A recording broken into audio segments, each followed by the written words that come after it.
किसी भी घर में जब न्यूबॉर्न का जन्म होता है तो उस घर में एक खुशियों का माहौल बन जाता है।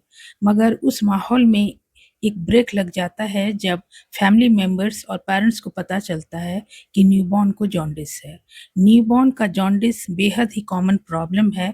इसे इतना सीरियसली लेना ज़रूरी नहीं होता। बेबी के पेरेंट्स उस समय बहुत ज़्यादा परेशान हो जाता है जब उन्हें पता चलता है कि बेबी को जॉन्डिस है। वो जानना चाहते हैं कि बेबी ये जॉन्डिस होता क्या है, इससे किस तरह से अवॉइड किया जा सकता है, इसका ट्रीटमेंट क्या है और इसके सिम्पटम्स क्या हैं या फिर ये होता क्यों है। Dear parents, welcome to my channel in Nani Dadi diaries. इस चैनल के थ्रू से मैं अपनी मॉम से लेकर नानी होने तक की जर्नी में जो भी मैंने एक्सपीरियंस किया है आपके साथ मैं शेयर करती हूँ। और मैं आज जॉन्डिस के बारे में ही एक फुल डिटेल्ड वीडियो लेकर आई हूँ। अगर आप फर्स्ट टाइम मॉम हैं या फिर डिलीवरी होने वाली है तो ये बहुत ही इम्पोर्टेंट वीडियो होने वाला है। सो प्लीज़ वीडियो में बने रहें। पहला सवाल, न्यूबॉर्न बेबीज में जॉन्डिस होता क्या है? जब न्यूबॉर्न के स्किन और आँखों में पीलापन दिखने लगे तो डॉक्टर्स एक स्मॉल मशीन उसके माथे पर रख कर डिटेक्ट कर लेते हैं बेबी को जॉन्डिस है या नहीं। ये जनरली 24 आवर्स से पहले, डिलीवरी के 24 आवर्स से पहले जनरली डिटेक्ट होता नहीं है और डिलीवरी के 24 आवर्स बाद जब ये डिटेक्ट होता है तो ये बिल्कुल नॉर्मल है। उसके बाद ये 3 टू 8 डेज़ तक ये जनरली बढ़ता है और 8 डेज़ के बाद ये ड्रॉप करता है। फिर 14 टू 15 डेज़ में ये पूरी तरह नॉर्मल हो जाता है, बेबी जॉन्डिस फ्री हो जाता है। तो जनरली ये जॉन्डिस है क्या? होता ये है कि बेबी जब मॉम के पेट में होता है उस वक्त आरबीसीज का प्रोडक्शन बहुत ज़्यादा होता है और आरबीसीज में हीमोग्लोबिन होता है। तो ये हीमोग्लोबिन के प्रोडक्शन के साथ साथ इसका ब्रेकडाउन भी उसी अनुपात में होता है। हीमोग्लोबिन के ब्रेकडाउन के प्रोसेस में एक बाय प्रोडक्ट रिलीज होता है जिसे बिलीरुबिन कहते हैं। बिलीरुबिन मदर्स वूम में जब ये प्रोसेस चलता है तो बिलीरुबिन मॉम के ब्लड के साथ एक्सक्रीट हो जाता है। पर डिलीवरी के बाद सिचुएशन थोड़ी अलग हो जाती है। बेबी मॉम के बॉडी से डिटैच हो जाता है। उसके बाद भी आरबीसीज का ब्रेकडाउन जारी रहता है और बिलीरुबिन का एक्युमुलेशन भी कंटिन्यूअस चलता रहता है। पर उसे एक्सक्रीट करने के लिए जिस ऑर्गन की ज़रूरत होती है, जो लीवर होता है, वो न्यूबॉर्न बेबी में अभी मैच्योर हो नहीं पाता है।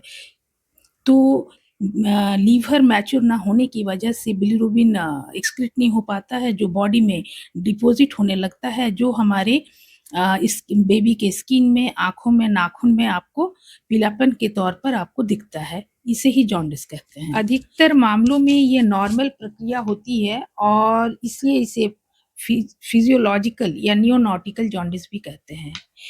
फिजियोलॉजिकल जॉन्डिस उन बेबीज में ज़्यादा कॉमन है जो फुल टर्म जिनका बर्थ होता है, मतलब वो 37 वीक्स पूरे करके फिर उनकी डिलीवरी होती है, वेट नॉर्मल होता है और कोई भी हेल्थ इश्यूज उनमें नहीं होती है। जॉन्डिस होने के बाद बेबी 14 टू 15 डेज में बिल्कुल क्योर हो जाता है, पर ट्रीटमेंट के तौर पर उसे रेगुलर फीडिंग कराना बहुत ज़रूरी होता है, क्योंकि बेबी को उस वक्त फीडिंग अगर अच्छी तरह ना कराया जाए तो ये जॉन्डिस रिकवरी थोड़ी दिक्कत हो जाती है। अगर हम उसे रेगुलर मदर्स मिल्क फीड कराते हैं तो मदर को चाहिए कि वो ज़्यादा से ज़्यादा पानी पिए और ज़्यादा से ज़्यादा बेबी को फीड कराए। जब बेबी रेगुलर फीड लेगा तो फिर उसके स्टूल और यूरिन के थ्रू से बिलीरुबिन जो है एक्सक्रीट होता रहेगा और रिकवरी जल्द से जल्द होगी। अदरवाइज़ अगर बेबी को अगर फीड ठीक से ना करा जाए तो ये ड्यूरेशन थोड़ा बढ़ भी सकता है। बेबी को सनलाइट एक्सपोज़र बहुत ज़्यादा ज़रूरी नहीं है, पर फिर भी अगर आप मिल्ड और इनडायरेक्ट सनलाइट एक्सपोज़र थोड़ी बहुत दिन में रखें तो ये बेबी को रिकवरी में मदद करता है। ये फुल टर्म बेबीज़ की बात है, पर प्री टर्म में थोड़ी-सी अलग हो जाती नॉटिकल है। जॉन्डिस जितना कॉमन है, उसका ट्रीटमेंट भी उतना ही आसान है। जो बेबी फुल टर्म बर्थ के बाद जिनको ये जॉन्डिस होती है, उनको आप रेगुलर मदर्स रेगुलर फीड कराएँ। इसके लिए मदर्स मिल्क का आना भी ज़रूरी है। जनरली होता ये है कि डिलीवरी के 2 या 3 में मिल्क फुली आता नहीं है। ऐसे में बेबी को आप फीड कराने के लिए लिक्विड कंटेंट अपने डाइट में बढ़ा दें। पानी बहुत ज़्यादा से ज़्यादा पिएँ, जिससे मिल्क सिक्रीशन ज़्यादा हो। बेबी जब आपका मिल्क ज़्यादा से ज़्यादा पिएगा तो यूरिनेशन और स्टूल के थ्रू से बिलीरुबिन उसके एक्सक्रीट होता जाएगा और रिकवरी बहुत आसान हो जाएगी। अगर आपका मिल्क कम आ रहा है या फिर नहीं आ रहा है, ऐसे में आप फ़ॉर्मूला मिल्क का ऑप्शन चुन सकती हैं, पर पहले डॉक्टर से परामर्श ले लें। ये फुल टर्म बेबीज़ का अ रिकवरी होने का ये तरीका है, पर जब बेबी प्री टर्म जिन बेबीज़ का जो प्री टर्म बेबी हैं, मतलब जो 37 वीक्स से पहले जिनका बर्थ हुआ है, जिनका वेट नॉर्मल वेट से कम है और जिनका कुछ हेल्थ इश्यूज़ भी होते हैं और जॉन्डिस 3 टू 5 डेज़ के बाद जिनका डिटेक्ट होता है, वो थोड़ा रिस्क वहाँ थोड़ा बढ़ जाती है। ऐसे में ट्रीटमेंट के तौर पर फोटोथेरेपी उन्हें दिया जाता है और ये बहुत ही नॉर्मल तरीका है जॉन्डिस रिकवरी के लिए। पर कभी ये थोड़ी देखने वाले मॉम या और भी फैमिली मेंबर्स को थोड़ी प्रॉब्लमैटिक लग सकती है, क्योंकि बेबी को जब ब्लू लाइट के नीचे रखा जाता है, उसकी आँखें बंद की जाती हैं, तो ये सब देखकर बहुत ही तकलीफ होती है। पर जनरली ये उन बच्चों में होता है जो प्री टर्म है और जिनका बिलीरुबिन का लेवल 5 mg पर DIL से ज़्यादा होता है। तो ऐसी कंडीशंस बहुत रेयर होती हैं। कभी-कभी लगता है कि उसका अपना खान-पान, अपना लाइफ़स्टाइल की वजह से बेबी को जॉन्डिस तो नहीं हुई है, पर ऐसा बिल्कुल नहीं है। आपके खान-पान से और आपके लाइफ़स्टाइल से जॉन्डिस का कोई लेना-देना नहीं है। पर एक चीज़ है, अगर आपका ब्लड ग्रुप बेबी के ब्लड ग्रुप से अलग है, तो जॉन्डिस डेवलप हो जाती है और इसमें आप कुछ नहीं कर सकती हैं। आपको बस इतना करना है कि बेबी को रेगुलर फीड कराएँ, जिससे कि वो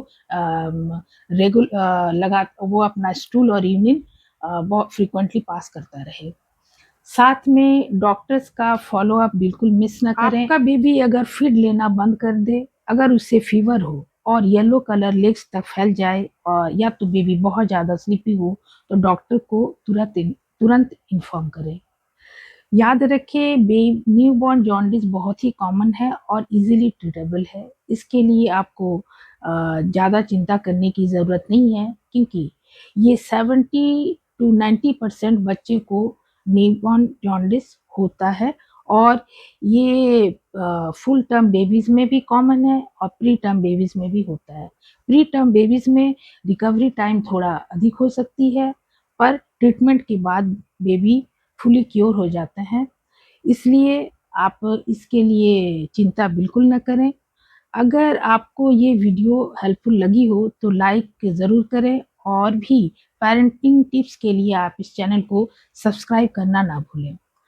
अगर आप फर्स्ट टाइम मॉम या आपका बेबी भी जॉन्डिस के स्टेज से आप गुज़र चुकी हैं, तो अपना एक्सपीरियंस क्या रहा है ये कमेंट सेक्शन में ज़रूर बताएँ।